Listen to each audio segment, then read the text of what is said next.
thank you so much and welcome to Ubuntu channel. Now, this is Meet Your Leaders on Ubuntu channel. Ubuntu channel is an online social media platform or an online channel that gets to give you the very best of what you want to see or what you want to listen to. I am your host, Lance Sanibanda, taking you on these 55 minutes of great excitement as we get to talk about the economic views, dynamics of economic growth.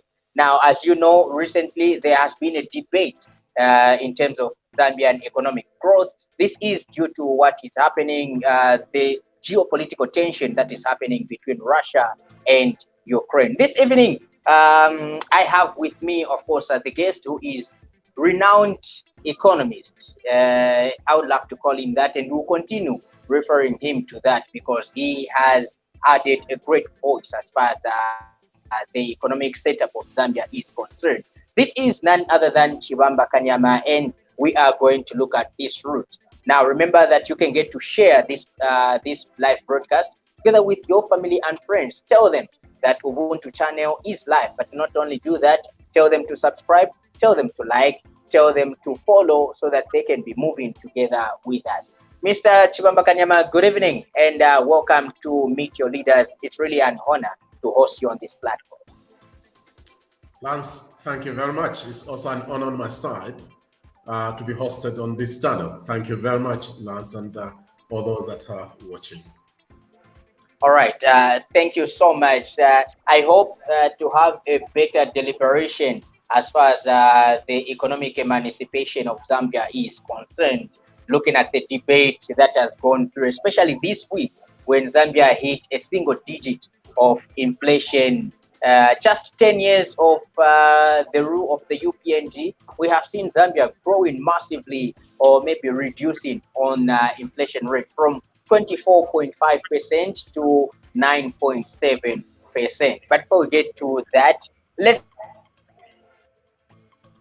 at least profiling you. Who exactly is CHIBAMBA KANYAMA and what are you exactly? Let's get to start with that. Yeah, my name is CHIBAMBA. Currently managing consultant of a company that is involved in consulting called Bridges Limited. So people can Google it, Bridges, like a bridge, Bridges Limited. We have 22 employees, of which 18 are professionals and others are help staff like driver, janitor, and so forth. So that is the company I founded 5 years ago, the time I left from the International Monetary Fund. That's where I served as a communications advisor. And before then, I worked for ZNBC first as Director General until 2014 when I went to the fund. I also worked for Zambian Breweries as a Corporate Affairs Director, as well as Zambia State Insurance Corporation, more or less the same role of Corporate Affairs Director. And prior to that, I worked for ZNBC. I am a graduate of Master of Science in Development Finance. Development Finance is, we call it a branch of economics from the University of Reading, where I studied under the Chevening Scholarship. I also did mass communication at the University of Zambia with economics. And I know that's why many people ask, where do you get the economics from? Because I did mass communications as a major subject, but I also had an overload of courses in economics, which really was my desired subject, but I couldn't shift completely. I'm from Chikankata in Zambia, Mazapuka is not Chikankata district. I am now 57 years old. I have a family of 4, married to NLS nurse. My firstborn son is Victor KANYAMA. He works with me here at Bridges. He's apparently the head of projects and research, a graduate of economics. And also my second-born son is Chisaya. Chisaya works in South Africa. He's a civil engineer, though his master's both done, first degree and second degree, University of Cape Town. He's a civil engineer, but his master's is in risk management. So he develops risk management tools for commercial banks in South Africa for the company where he works. My third born son, Mutinta, she's getting into fourth year now in September, university. She's doing human resource management. And Chibamba is 11, he's 12 now. He's at Chengela School in Form 1, in Chengela and Mukushi in Form 1. So that's my entire family. I think that gives you a breakdown of who I am. So Junior had to be Junior for true. He had to be the last. Absolutely, absolutely. Okay, that is great. Now, for those of you that are tuning in, this is Meet Your Leaders on Ubuntu channel, and my guest this evening is CHIBAMBA KANYAMA. All right, now, for those of you that would love or that have questions as far as the economy is concerned, for those of you that have different views and views that you'd love to share on the program, make sure that you get to leave a comment on whichever platform that you are using to watch this broadcast. It may be on Facebook, it may be on Twitter, it may be on YouTube. Make sure that you leave a comment, share with us where you are watching us from, and we'll be glad to hear from you. Later on, we will share the link to the studio so that you can join us live in the studio and ask your burning question as far as economic growth is concerned.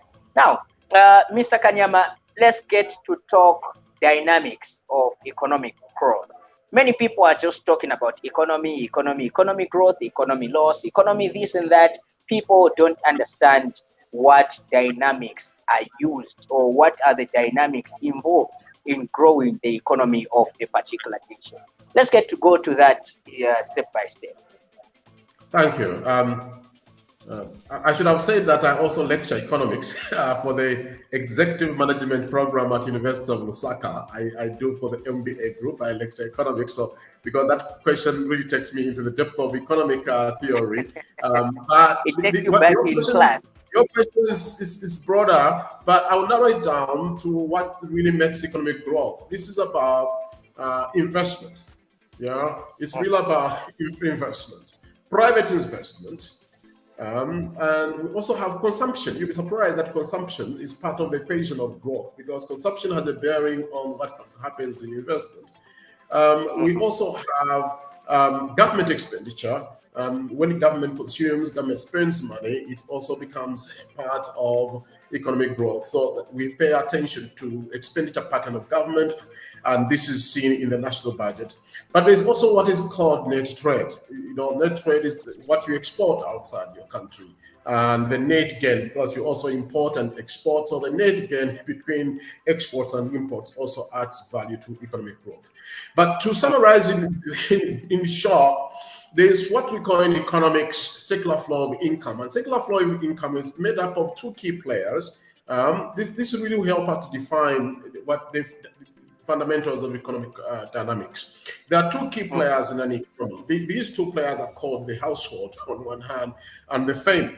So the household does supply to the firm what we call the factors of production. The household is the source of land, the household is the source of capital, the household is the source of entrepreneurship skill.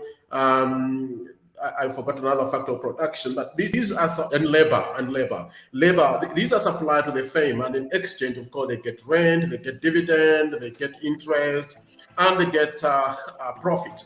So the household does supply, and the firm provides goods and services to the household.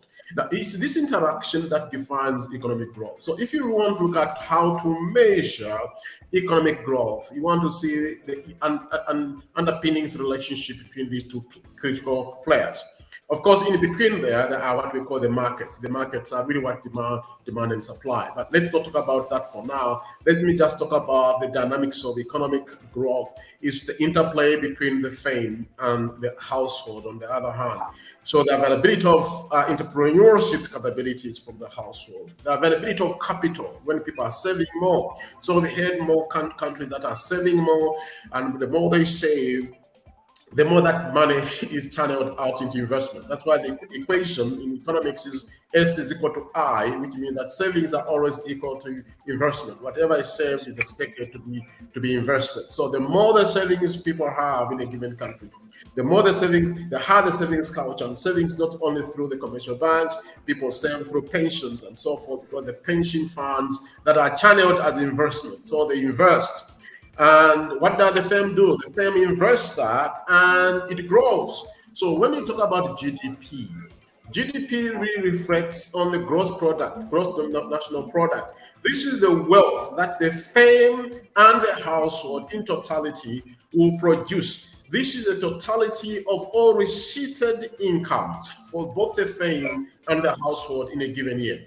It's a reflection of the level of activity that the country has been involved in, the level of activity that the firm has engaged in. These are companies that have been involved in production. And on the other side, the households, how much they have contributed towards that particular growth. So that output in totality. And the best way to measure output is through the purchasing that people buy. Now, purchasing is a reflection of output. So when you have got receipts, those receipts, when you go to ShopRite, wherever you go, there are those receipts. Those receipts are aggregated. Aggregation means summed up together. Don't know why I'm jumped. Forgive me. Well, I'm sure my people are at work. Yeah. So these receipts are aggregated and summed up and it's captured. So you heard last week, the statistics agency did release growth at 2.2%. What all they are simply saying is this is the level of output that we captured through the purchasing, mainly through the receipted purchases. People have supplied and it has grown. And then you compare what it was like last year. So every year GDP reflects how much output has come from services. And these services are many. So the private sector or the household or the firm is categorized in different levels of output. One, we have got agriculture output. We got tourism output. We got manufacturing output. We got financial services output. We got retail. These are commercial services output. And general services, even consulting firms, which you can calculate even through VAT and everything else. The mining sector, what has been the output? The value of that output. The value is really measured at the total, the final sale. So you got all these critical players, and you want to see who among these sectors contributed more to the output of a country. So agriculture, for example, may lead, or mining has always been the higher one. Agriculture been more the second. But we've got other players like financial services and other banks have also added value to that. You're talking about other sectors like entertainment have somehow given some value to that. So all sectors are summed up together to give us the aggregate demand, or if you want to put it that way, the total output in a given country. That is the GDP in short. So the GDP basically reflects the total value of output, including the net trade. What the net trade is, exports minus imports. That net gain is also calculated to give you the wealth of a country in a given year. So GDP growth rate indicates how you grew in comparison to the previous period. It can be a quarter, it can be a month, or in Zambian terms, usually we say quarter or year. That difference between how we grew last year and how we grown this year, and you do the subtraction, is the growth rate. Well, okay, Mr. Kanyama, all this sounds like somebody is in a class learning the basics of economic growth or how the economy works. Now, let's get to put it practical. We have a country that is begging for economic growth. Zambia wants to grow. It has been on a third world country for a very long time. 55 years down the line after independence, Zambia is still an economic growing country when it is one of the largest producers of copper in the world. It is one of the largest producers of timber in the world. But these economic dynamics don't seem to be adding up. They seem to be too basic. How best can we make these, which seems to be basic, academic, put them into practice, that the economy starts to be appreciated? Yeah, first of all, you have to look at what they call, I'll go back again, Zambia's GDP. Zambia's GDP, not the rate now, but the total wealth at a given point in time right now is estimated at 27 billion. And the argument is we're actually 3 times bigger than that in real terms. Why are we reflecting 27 billion and not, say, 75 billion as our GDP? The reason is that much of the transactions are very informal. Most of the transactions are not receipted, they are informal. So it's very, very difficult to capture our total wealth as a country. All we are capturing is what is receipted, what we are able to account for, what is VAT'd. This is the wealth that we are able to account for. The informal sector don't pay taxes, they don't receipt anything. So that is unaccounted for. And yet they're adding value to the economy of Zambia, but it's unaccounted for. The reason I've gone that far is to let you know that there is a lot of informality in our sector. The more the informal your country is, the less value you find in the productivity of sectors, whether it's mining. If there's less accountability in mining, and we know that most mining companies are involved in what we call creative accounting, where they don't account for what they actually produce, and yet this money is in the pockets of people. Very few people are pocketing it, and some of them are not in the country. They are abroad in other countries somewhere, and maybe they are shareholders, whoever they are. They undervalue maybe a product, and what you're accounting for is what they have given you as the value which you should tax on. And that's why, if you remember, to address your question, government has always been awake to creative accounting. And at one time, the Zambia Revenue Authority demanded that you'll be paying your taxes, your VAT, whatever, you will not be paying it on the export value of copper. You'll be paying based on the landed price of copper. So we want to see the final invoice of the user in China, not the value you tell us when you're exporting the copper, that in this track, the value of this copper is 100,000 US dollars. And because you are calculating the value based on your fake price, the price which is not the real final price, maybe you have undervalued the quantity. What we want to see is the final buyer, because some of the mining companies which no longer are here were exporting at a very low price to their mother company in Europe, in Switzerland or somewhere. And they undervalue the copper price. They will sell it at 2,000. They say that's the price, 2,000 per metric ton, $2,000 per metric ton, to their mother company. And the mother company will sell to a Chinese firm, which is final user, at 7,000, 8,000, the same copper. So the difference is government is lost. Now, the Zambia Revenue Authority are saying, no, we want to see the value of copper will not be calculated by your export documents. We want to see the landed price, the final price of the user. That is what we shall calculate the tax on.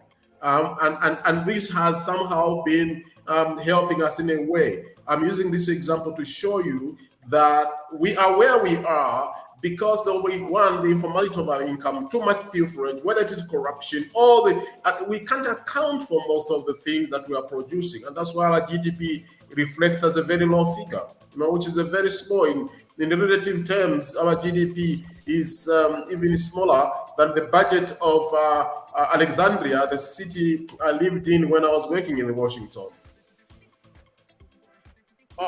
Well, okay. Thank you so much. Let me also take this time to introduce my co-host for this evening. CHAZA, good evening and welcome to the program. Good evening, Lance. I'm delighted to be here, and good evening to Mr. CHIBAMBA KANYAMA, our guest. Thank you very much. All right. In your delight, it's just unfortunate that I cannot have my picture as for now. I'm hoping in a few minutes I'll join in picture also. Not a problem. In your delightedness, let me give you this opportunity to have a one-on-one with Mr. Kanyama. Obviously, you have also a few questions, burning questions that you'd love to know about how we can grow the economy with that. Okay, yeah, I would pose one question and throw it back to you, then later on also pick it up. The question that I have right now regards the informalities that he has talked about, that as long as we have too many informalities of the income, then we are having a challenge in terms of development or contribution to national development. So I'd like to find out from him, what are the requisites that are needed for formalities to be actually undertaken so that we move from where we are and we take it to where it is expected to be and see development? Thank you. One way this has been addressed for some time now is to strengthen the systems of transactions, system transactions in the country. One of those is tipping. For Bridges Limited to transact now, it must be registered. Some of you, I know Lance was here when I said, excuse me, before we started the show, we were trying to look at the testing, and I said, excuse me, because we had a phone call from one of the companies which wants us to tender for something. And number one, they were asking for a registered into the system of government. We said yes. Number two, are we registered with PACRA? Are we registered? And then they want to know what is our, I can't remember, we get it every often. This is a certificate, not a ticket, it's a certificate, just to remember what it is. But you need this for ZRA to know that you are a compliant taxpayer. It's not automatic that you'll be allowed to trade every time. So if you have to transact in a formal system, you must be compliant and have infected this system. I'm using the word system to make sure that those who don't want to be on the formal system are forced to. If I want to deal with any company in Zambia right now, the formal companies, I must be compliant with Zambia Revenue Authority. So Zambia Revenue Authority will always give me that certificate. It's a certificate or something, I can't remember, but tax certificate. It's a tax clearance certificate. I don't get it from ZRA. It's valid for at times 1 year, just for 1 year, and I must make sure I'm compliant. If I'm not compliant and I ask for renewal of that certificate, they won't give it to me. And therefore, if I have to transact with any entity, any formal entity, they want that certificate, and it must be valid. So that is one way by which government has really forced, enticed, coerced as many businesses as possible to comply. But as you know, some non-compliant companies are dealing with non-compliant suppliers. So there still is a way by which they deal with each other. So yesterday I was watching the news where one, they're enhancing education. Two, they now have got a link where they can actually capture you. If you're not compliant, they're really enforcing ZRA, enforcing compliance as much as they should. And I'm proud that our company Bridges Limited is the one which did the strategic plan that enhanced the level of compliance, and we coined the tagline, Bridges coined the tagline, "My tax, your tax, our destiny." It was done right from here, where I'm speaking to you from, from this office of mine. So it's enhancing compliance. We are fully aware that there's a lot of tax avoidance, tax evasion, people smuggling and everything else, but it is now tougher. If you are smuggling and you are caught, you lose not only the assets that you imported, you also lose the equipment that you use to smuggle. You lose the vehicle. So that is one way to bring about formality in the transactions in the business in Zambia. And as we continue to do that, you are beginning to see also ZRA collecting more revenues, enhancing the revenue collections, beating the targets and exceeding targets. Why? Is because of the formalization of the Zambian economy, but it will take us some time. All right. Very insightful there. And thank you so much for that.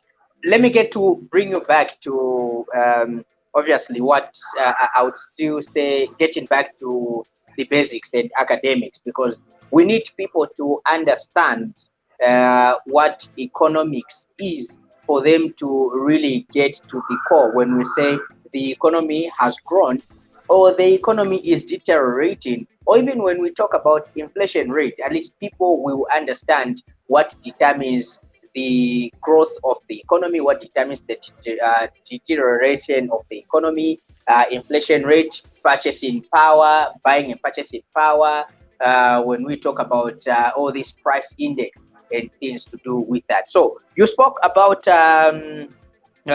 two types of economics. You talked of household and firm, where you mentioned the issue to do with production. So which one determines, or which one does the government take out of the two to determine the growth or the deterioration of the economy? Or what exactly do you economists look at when you are talking about the economy has gained or the economy has lost? Is it household or firm? Both. Both of them have a role. Remember that it's a cycle. They have a relationship. What comes out from the other goes into the other. So both of them must be active. I'll give you an example. If a household doesn't have much income, and you have to find out, why don't households have income? They may not have sufficient income because they're not selling their labor. So when they're not selling their labor, it tells you that there's a low level of employment in the country. Why are they not selling their labor? Because nobody demands their labor. Nobody's buying their labor to earn an income. And that's why you find there are so many people who are broke, because nobody's offering a product. They can't sell land or whatever to their fame. They have no entrepreneurship capabilities to get something. So then you have to unlock it and say, what's happening? Why aren't they being employed? Why are they not selling their labor? Because there's low investment on the other side. So government tweaks this. Government will tweak participation, will trigger investment by, first of all, creating the condition, creating the right environment for the companies to invest. Because when companies invest, then they expand and grow. And when they're growing because they've invested in a new factory, they are employing more people, and then many people who have jobs. And when they have jobs, they have got incomes. When they've got incomes, they're able to buy what is produced by that factory. And that factory grows again. But there comes a point where something stands still. So government's first approach to ensuring there is investment is to control the temperature that creates uncertainty, fear, and anxiety for companies not to put their money. Investment is usually long term, especially when you are talking about foreign direct investment or actually domestic investment. Is your return may be in 2, 3, 4, 5 years. So you're committing capital today for the gain tomorrow. But you want to, those who have done corporate finance, there's what we call net present value. Net present value is anticipating your income in 5 years and knowing it today. Knowing what you will earn in 5 years, but knowing it today by computing your incomes from your project over a 5-year period. And in there, you are factoring in changes. Some of those changes you factor in to determine what you shall make after 5 years is interest rate and inflation. It has been factored in. So you want to be sure that inflation is stable and at a level where you can commit money now and to not change value for your income, for your value in 5 years' time. So government targets the first big devil that affects investment, that hinders growth, that limits expansion, such that companies can't employ and demand labor from the household. And in this case, government will seek to stabilize inflation, and there are many vehicles government uses to stabilize inflation, and some of them are called monetary instruments. Monetary instruments basically have to do with the central bank's role. Central bank's job is to stabilize price level of a country, okay? Price level stability. And how does that do? It has many instruments. I'll give 2 of them. The first instrument it uses is what is called statutory reserve ratios. Now, inflation is about too much money in the system that has got few goods chasing. So government will deliberately, in the meantime, reduce demand by getting your money. By how do they do this? They'll dictate that for every commercial bank that takes your money as a deposit, they will dictate 15% of that money is reserved, kept at the central bank. So that from every 100 kwacha that you deposit with the commercial bank, 15 kwacha is kept by the central bank. It should not be in circulation to limit money supply. So the commercial banks only have 85 kwacha to lend. When they see that there's too much money, again, inflation is high, they will increase the statutory reserve ratio to say 20, so that you only have 80 kwacha from every 100 kwacha to lend to people. That's number one. Number two, which has been very common again in Zambia, which is which everybody talked about, is called the monetary policy rate. Monetary policy rate is government's lending rate to the commercial bank, or the rate by which commercial banks lend it to each other overnight. Now that rate it determines where the banks will want to lend, whether to government or to the public. So the higher that rate, the less the commercial banks will want to lend it to you and me for investment.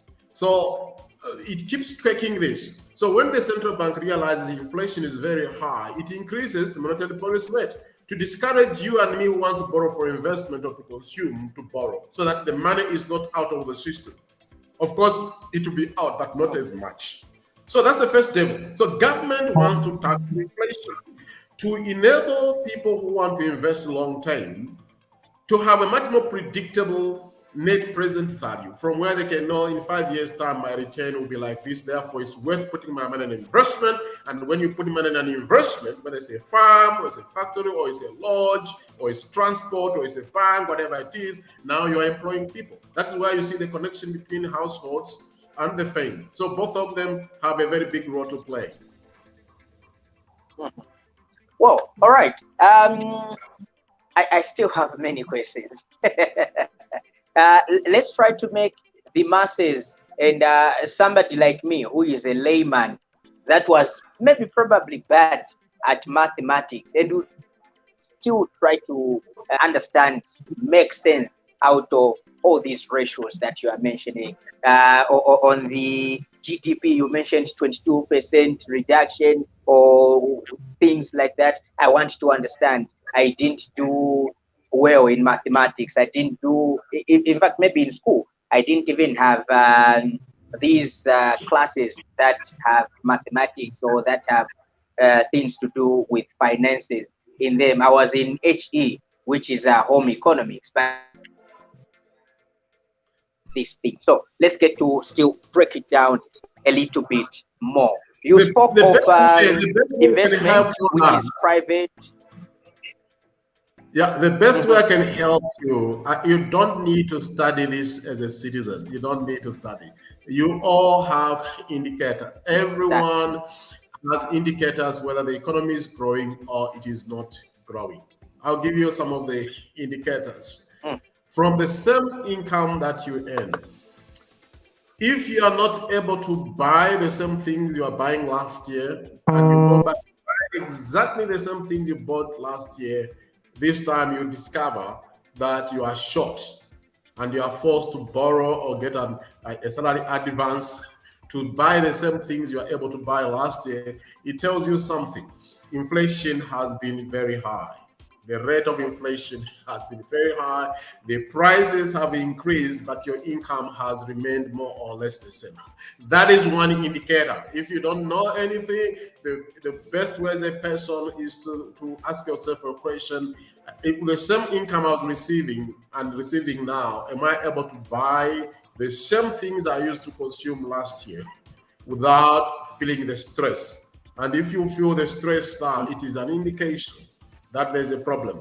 Number two, if the demand for your products is very low, you are able to sell your maize, your mango, you are a tailor, you are making clothes, and the demand also high every month, And now the demand is not as much as it was last year for the same products and living the same community. Despite advertising, you find that your sales have dropped.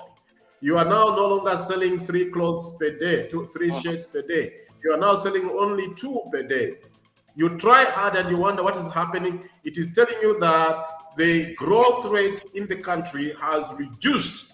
People are not having as much money now as they had last year. It's an indication of the growth rate. For companies like we are here, if I feel like I'm under stress with pay as you earn, but people are working, they're producing. I can't even employ an extra person. Last year I employed 3 people. Now I want to employ, but where will I pay them from? Because my income has reduced. It's an indication the economy is not growing as much as it grew last year.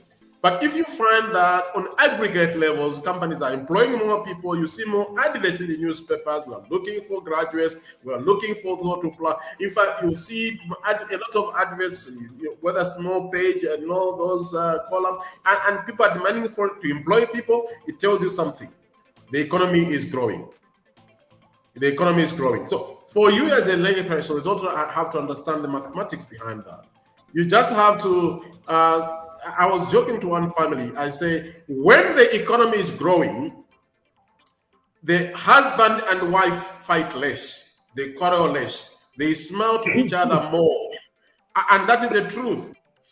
When the economy is under stress, the stress manifests itself in the home because the man knocks off and there's nothing to take home every day. And the wife now, she wants cooking oil, she can't buy it anymore, she wants some powder, she can't afford it anymore because the husband is not giving her as much as last. Now she never thought about it before, and she finds this man at the market and promising her that I'll buy you perfume.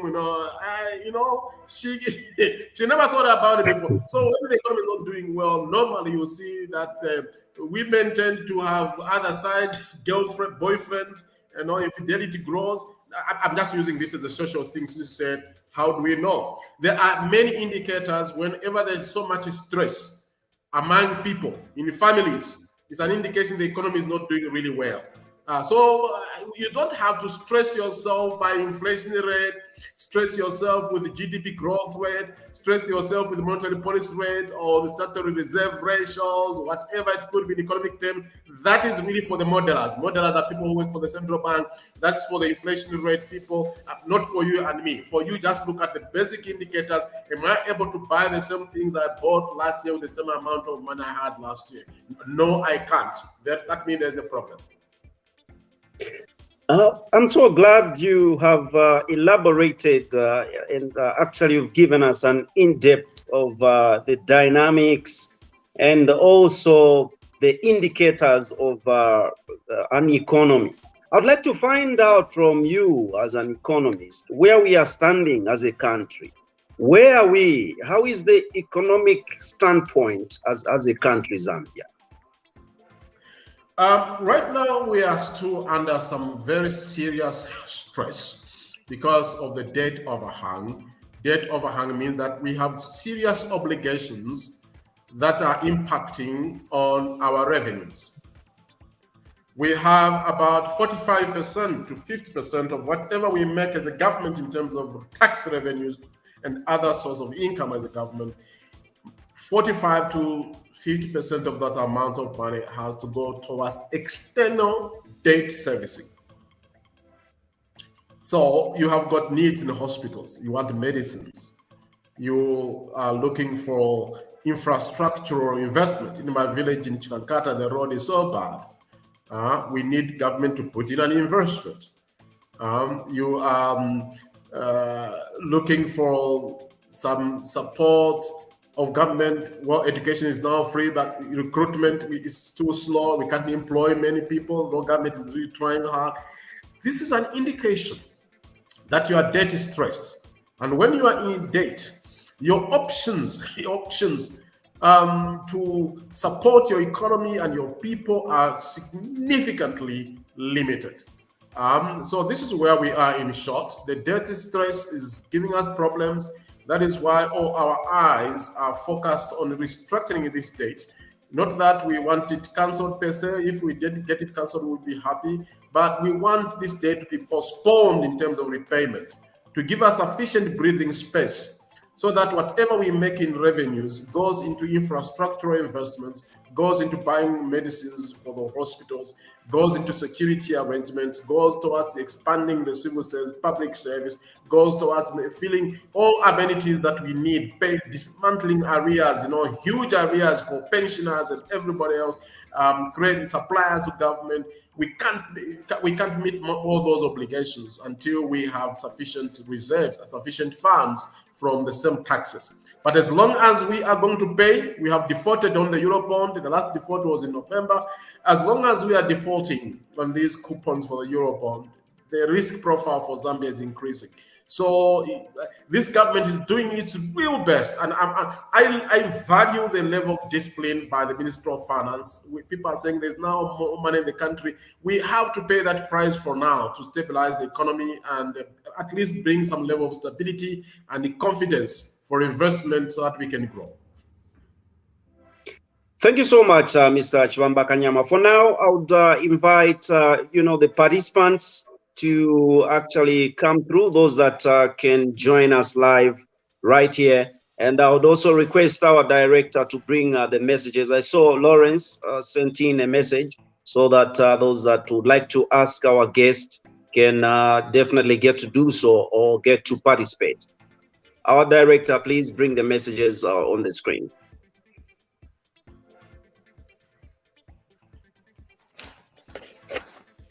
Okay, as we get to wait for that message to come to pop up on the screen, Mr. Chibamba Kanyama, I would like to find out from you, do we see an economic emancipation? I'm seeing a number of questions, by the way, on the side.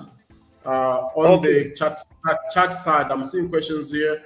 There's even one here. How far are we from manufacturing our own food from the crops we subsidize through FISIP and body in that aspect? Okay. Now, this, by the way, this is a very important question because it answers one critical question. What do we do to unlock this economy? It's value addition. Really a value addition. Value addition means that there should be an intermediation between the consumer and the producer. We produce our own products, a lot of products. Our farmers are producing a lot of, but we are not processing most of these. We have to import them raw. We're importing raw products here. But we have some companies like Fresh Peat and others that have now gone into value addition. They are beginning to process most of these products that are being grown by farmers. Zambian Breweries is even encouraging the processing of cassava into starch for export. I initiated with when I was Zambian Breweries, the barley farming in Zambia. Barley was being imported from Ukraine, by the way. We're importing barley from Ukraine. And we talk to government, why don't you give us some incentive to grow this industry by reducing excise duty on beer from 75, 60 to regional parity of 40%. Mr. Dr. Msokotwane was Minister of Finance. We negotiated, and he gave us a condition that I'm going to reduce this, provided you can start growing barley in Zambia and begin to process it. So by 2017, the maltings plant was being launched. So not only are we now growing barley in Zambia, self-sufficient, we are also malting our own barley, and we're in a position to export it. So value addition is critical. And many entrepreneurs today should be able to say, where can I add value? Value addition can happen in a lot of things, whether it's cotton, whether it's animal skin. I was in Finland now. Value addition there has really expanded to waste material. There is no Chingwere dump site there. Why? Is because trucks that get all this dump, there's other trucks waiting for the dump to go and reprocess. It's value addition. This you are adding value to products, and you are encouraging the farmer to grow more and expand more, because value is not in the raw material. Real value for the entrepreneur is in the value addition. We even sponsored some, the pension fund when I was at Zambia State Insurance Corporation. We financed Zioko. Zioko was producing Orison. Orison was a liquid which is coming from paprika. This place just near Lusaka here on the eastern side of Lusaka. What is this place here where Mariteta and the Minister of Health comes from? Just nearby. There's a big factory there that was put, $3 million factory. And that factory was to produce Orison with demand. How did we finance that project? Well, there was a demand already, what we call the locked-in buyer. There's a term we use in business, which is an uptaker. It's called uptaker. Uptaker means that somebody buys what you're going to produce ahead of time before you even produce it. So the uptaker was in Italy, and based on the contract with the uptaker, we gave the money to produce Orison. And then other farmers, in white farmers, black in, what is this place here now? The name is just gone. Just Chongwe. Yeah, it's Chongwe. Farmers in Chongwe moved from every low-value products to paprika farming. You know, unfortunately, I don't know what happened. Didn't succeed after some time. But that is the kind of investment that we need in Zambia to be able to value art and create jobs. These are real jobs because they are not only for part-time workers, they're also adding value to professionals who graduate from universities with degrees in chemistry, degrees in food science, and engineering, everything else is put together. There are some questions here like, okay, yeah, can go ahead. There are a lot of questions I'm seeing. Yes, I've actually seen this one coming from Chibonta, and he's saying, we are hearing so much about FDI. We also see so many foreigners even doing basic things as grocery sales in the compounds. How can a youth survive? Competition is high. Number one, let me start with the other question on top before I come to that one. There's again, is the IMF the only hope for Zambia's economy? No, it is really not. The real hope for Zambia's economy is you and me, the taxpayer, who can say, look, we don't want the IMF, we don't want anything like that, we want to be free, we want government to tax us more. We are ready to pay the price for the next 5 years, increase our tax rate from 35%, increase to 45%, so that we can pay our own debt without having the IMF. The problem is how many Zambians under the current economic situation we're going through are willing to get less from what is already stressed. I don't think there's anybody. If Zambians are willing to sacrifice, it's a great idea. But I don't think there's anybody there who would be willing to sacrifice to redeem Zambia's economy from debt by increasing taxation. That is, to me, the major hope that we have. We cannot think about commercial creditors now. They're the ones who have stressed us, so we cannot go to them. If there are citizens who are able to pay for Zambia's debt and lend at lower cost, that's okay. But the IMF really is coming in as the best option at the moment because it comes with the two opportunities. Number one is that to build confidence of the creditors, because all the creditors are saying we are ready to postpone your debt repayment plan, provided the IMF is coming to help you put your house in order, which is through a program. But this program will be financed. We do have some. Good afternoon, Mr. CHIBAMBA. Mr. KANYAMA. Yes, sir. Good evening. How are you? Very good, sir. How are you? Thank you. Well, elaborate, and this is the talkings that we need as the Zambians and the youth in particular, who are the engine in driving the economy of this country. Let me try to look at what you have said in terms of raising the tax rate, in terms of ensuring that IMF for real is not the answer to the challenges that we are facing as a country. But a deliberate policy, I think for me, you have talked about value addition. This has been a song by you economists. This has been a song even from the previous regime, and we are singing it now. Let me maybe take this opportunity to thank the president for the initiative of coming up with a ministry that is going to deal with the entrepreneurship, the SMEs.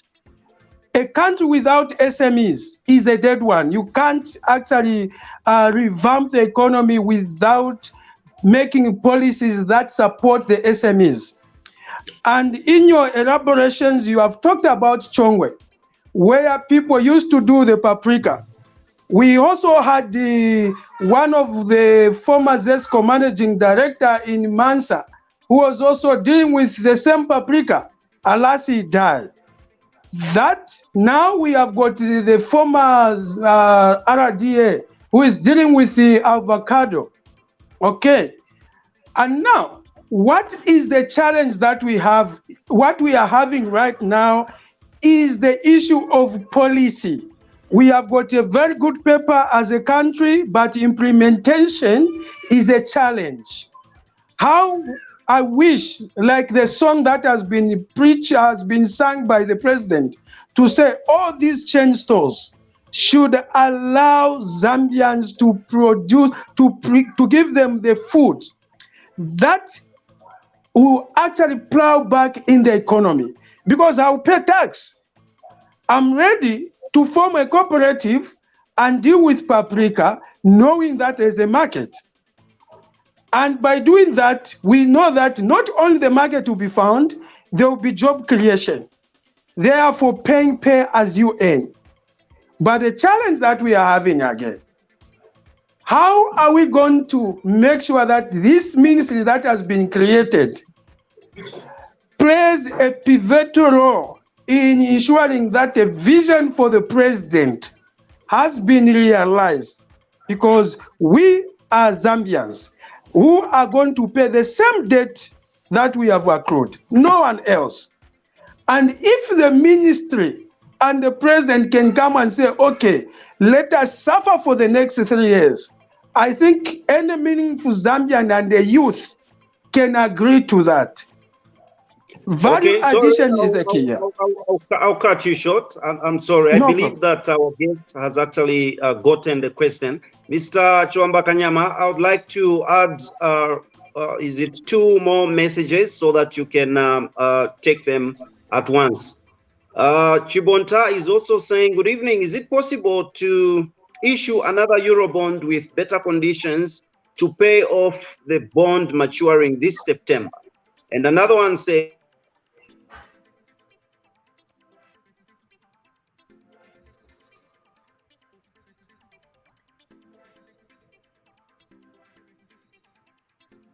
is any tax regime impacted on the economy? And do you see the government making adjustments to tax policy in the next budget? Secondly, what is the correlation between a single-digit inflation and high fuel prices? I think we can take those ones at once, sir. Yeah, thank you. At one point, I lost the signal, but I'll try to get the questions as you asked them.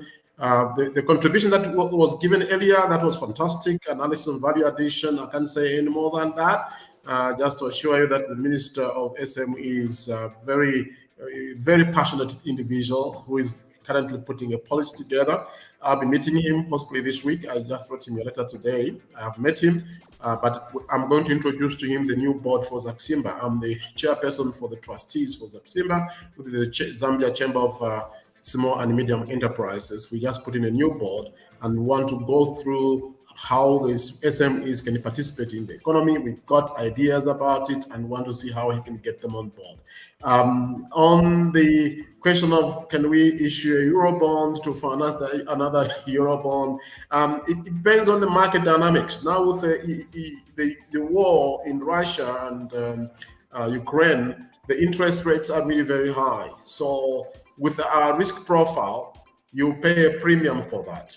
Yeah, you are better off negotiating with the same creditors that you stagger your repayments into the future, because they know we have defaulted. So whoever comes on board will really price that asset very high to the point where we will strangle the future generation. It will be far higher than what it was 10 years ago when we procured the Eurobond. So it's a question of saying, should I finance my loan with a microfinancial institution with a Kaloba? That's how it goes. I don't think it would be reasonable to go there because the interest rates right now in the global market are very, very high. The American economy is going through high inflation rate, which is unprecedented in a long time because of the same war and other things. So the interest rates are getting really high because the Federal Reserve is trying to bring down that rate of inflation. And the only way is to increase interest rates. That's what it's doing. So if you are to borrow money now, it will be very, very expensive to refinance the loan. There was another question about the link between single-digit inflation and high fuel prices. Now, the major thing, let me answer this question. I know it has been asked many times. It's really about inflation rate, the rate at which inflation is rising. And I'm imagining if government had not put in policies to control the rate of inflation, with the high prices of fuel right now, things would be really bad for Zambia. Would be very, very bad for Zambia with the high price of fuel. But they have been moderated. That impact, though it is there, the prices are still going up by now 9-point-something%, but they're going up, but at a lower rate. So that even if the price of fuel is going up on the global scene, impacting on our own fuel, the level of impact is kind of compromised because other products are not increasing at the same level. Other products like food is not increasing at a higher rate, and that is kind of moderating the inflation rate. Otherwise, it would have been bad if government had not come in with some measures to control that. Yeah. There was another question I can't remember that in between there. There was a question of government reducing taxes. That one I missed it because the link had gone off. However, I don't foresee this happening now. We are looking for money. Remember that government has lost income through the mining concessions on non-deductibility of income taxes for mineral royal taxes. So that income has been lost somehow to encourage expansion in the mining sector and to bring kind of parity in tax levels in the mining sector at a global level. But we are losing out on revenue anyway. So I don't really see this new government under the circumstances saying, can we lower further the taxes? Whether there are income taxes. In fact, income taxes were reduced from 35, I think, to 30% last budget year. So I don't see that happening in this budget year. They may increase non-taxable band slightly higher to cushion those who are receiving less income. That I'm anticipating may happen, but not overall reduction in tax. This government is focusing on reducing duties and taxes where they feel they can grow the economy, where they can encourage investment. So wherever they see an opportunity to encourage investment, like the way they saw in the mining sector, as well as in the tiling business to do with Marco Polo, where they see that we can actually grow this area and create jobs, they can give concessions by way of reducing taxes, where they see there'll be growth. Yeah. All right, we had participants that would like to join us live on the set. Our director, please bring her in. Himba can come through to participate right here. As we await that, Mr. CHIBAMBA KANYAMA, we are actually transitioning from one government to the other. And as far as economic development is concerned, I think it starts with policies, because what the government wants is actually emphasized in the policies. So looking at what the deliberate policies the government has come up with, as an economist, what do you think? Are we in the right direction in ensuring that we realize economic development?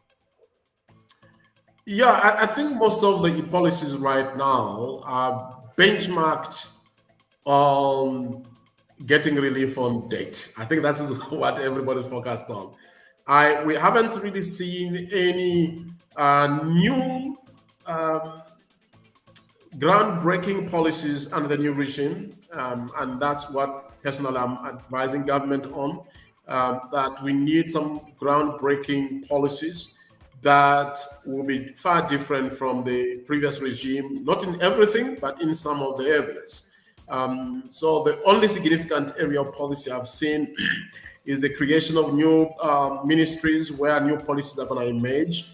So you begin to see SMEs, green economy, technology, getting a new dimension of what should be happening in Zambia, encouraging investment in these areas, SMEs, technology and ICTs, as well as green economy.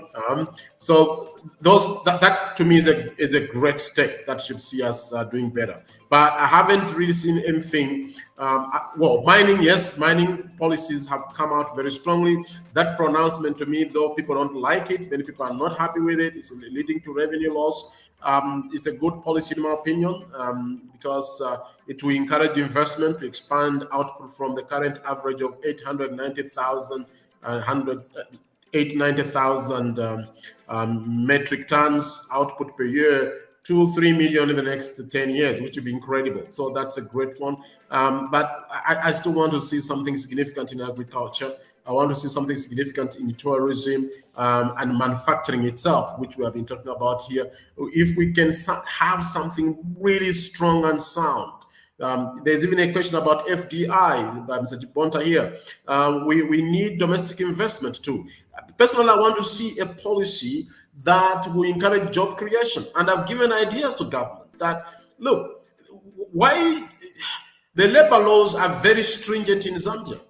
The labor laws. I'll tell you something. I run a business too. I run a business. And my biggest concern right now is the penalties on an NAPSA default. The penalties on the tax default are too high.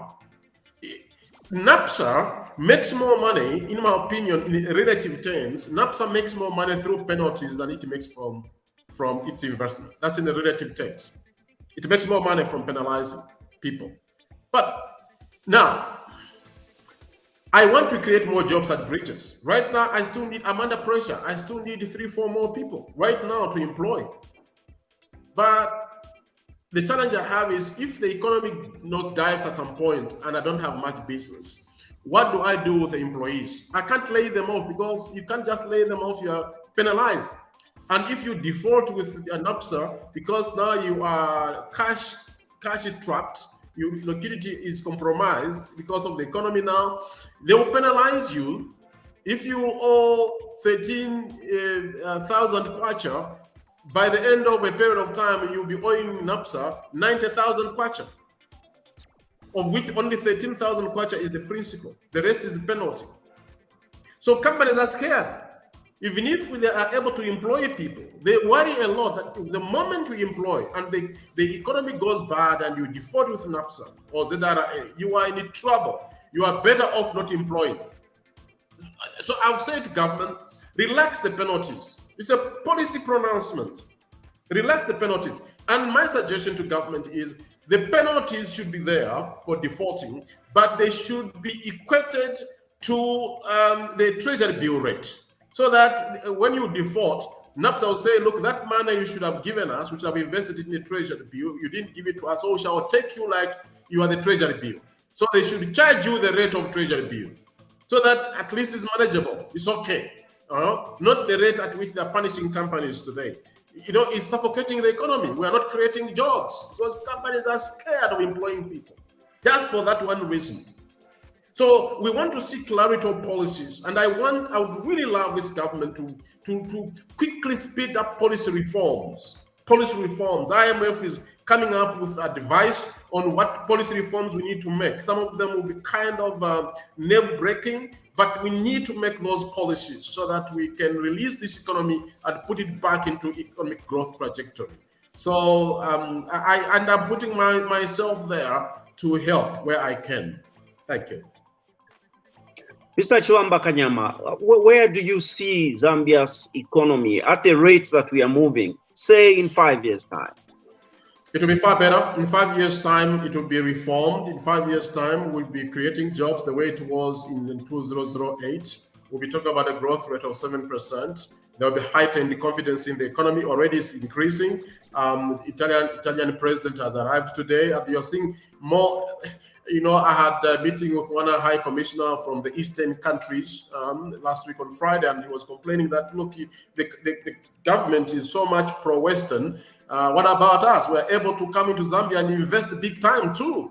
You know, we can do wonders for this country, but it looks like we are focused. And I told the minister this, and the minister said, no, I would like to meet that high commissioner and explain that we want equity. We are not favoring any bloc. We want to do the best for the people of Zambia. So even if it comes from Eastern Bloc country, wherever, as long as it's genuine, and we want to deal with every country equitably.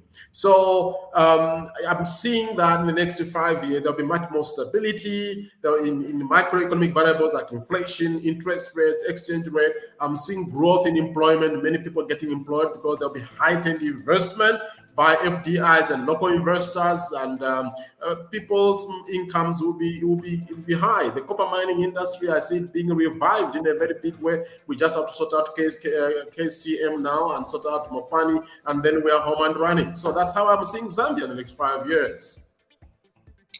Brilliant. Time is not our best ally, but there's been this trending issue as regards the inflation rate hitting the single digit. What is there for a common man to take home? Because as far as I'm concerned, there are so many benefits, long-term benefits that you have alluded to. But for a common man, what is there to take home? Well, number one, if you save money somewhere, you won't lose that money at the rate you'd have lost before. So that's number one. Number two, the commercial banks will lend more for investment. Why? Is because commercial banks will never lend money below the level of inflation. Never. Commercial banks always lend money at the interest rate, which is higher than the inflation rate. So with single-digit inflation, it means that commercial banks will unlock more resources for investment to create jobs for people. So the prices are, like I said, the prices are still going up, but not at a threatening level, not at a threatening rate as before. That stability is important for stability for investment. It's very important for economic power, for the pocket power of individuals. Because you know that if eggs were selling at 50 kwacha last month, the increase now because of the rate, the increase will just be 1 ngwe or 2 ngwe. It will be 50 kwacha, 24 ngwe, okay? Because the rate has now reduced. It is still within the margin. But it has gone up from 50 kwacha. It has not gone from 50 kwacha within 1 month to 50 kwacha 10 ngwe. So there's an increment of 10 ngwe. So that's what it may imply. So you are not worried now that, oh, now when I go back, prices are always going up. So you will notice they are going up, but you won't even notice because the rate at which they are increasing now is so small, so small. Yeah, thank you. Mr. CHIBAMBA KANYAMA, it's been a great time having you here on our Ubuntu channel. We are profoundly humbled and highly indebted to you. And certainly we'll invite you some other time. We greatly appreciate our viewers out there. We also appreciate you for your time and your participation. This is Ubuntu channel. You've been listening and watching Meet Your Leaders this evening. God bless you all. I've been CHAZA and my co-host Lance. Till next time, we leave you. Thanks.